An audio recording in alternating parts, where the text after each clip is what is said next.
3 shocking truths about training fasted, training on an empty stomach. So today I'll go into that because I've been doing intermittent fasting for the last 15 years and I've been hearing a lot of things about the detrimental things training fasted can have. I'm here to tell you it's not true, but I'll speak about things in context and based on my experience. So I recently made an Instagram post talking about this. So we'll dive into it. I'll talk about each of the things that I found through my experiences and what you can take from the video. Anyways, without further ado, let's get into it. Okay, so here this is my Instagram page. If you guys don't follow it yet, it's Mulo_motivation. Make sure to head on over, see what things you can learn to help you lose your love handles, belly fat, remain high in energy, focus within a 90-day period. Okay, so that's the day for you guys to check out. So we'll cover this post here, talking about the 3 things that I found based on training fasted. So, of course, the increased fat burn is a big one. I've noticed this a lot for fasted cardio. It does help with burning fat, but fat loss itself is going to depend on you being in a calorie deficit, making sure that you're eating less than what you're burning. Okay, making sure to keep yourself there. How you find that out is taking your body weight and multiplying it by 10.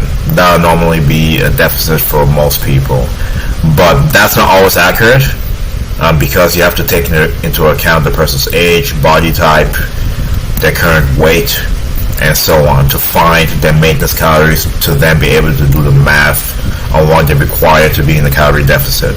But essentially, it does help burn fat, but at the same time, you need to be in the calorie deficit for it to have full effect. So there is a risk of muscle loss. The second thing there is a risk. However, if you're eating enough to support your muscle remaining, it shouldn't be an issue.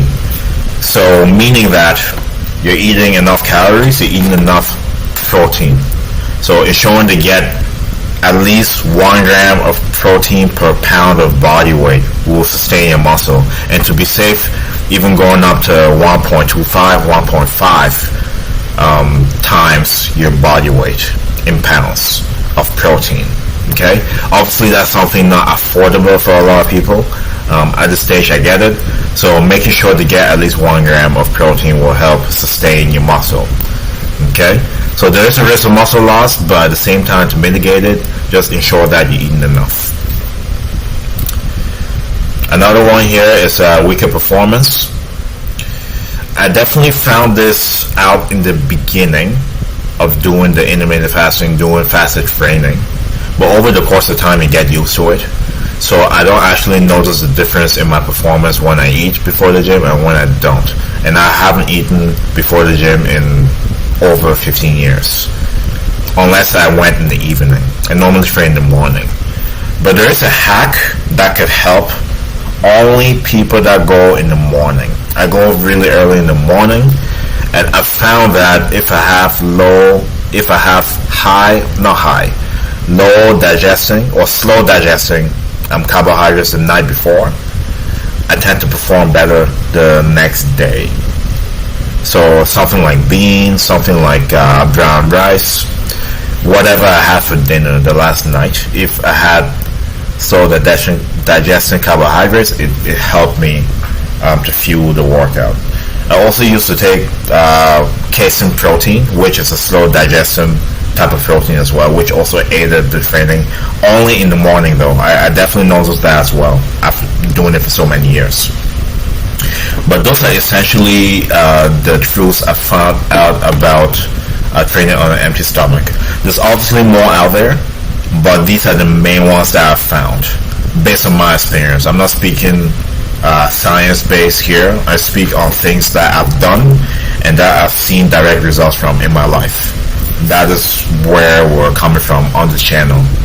So I want to cover the benefits as well of training fasted. So I do have another tab here. I'll speak more on it. So there's many different benefits here. So fat burning we just covered, insulin sensitivity. So basically your ability to keep your insulin at good levels. Training faster will help that. Of course, the potential for long-term fat loss, but keep in mind you have to be in the calorie deficit, okay? You cannot be in the calorie surplus and expect this to work, or eating anything you want and not keeping track of what you're eating and expect it to work. You still need to be in the calorie deficit.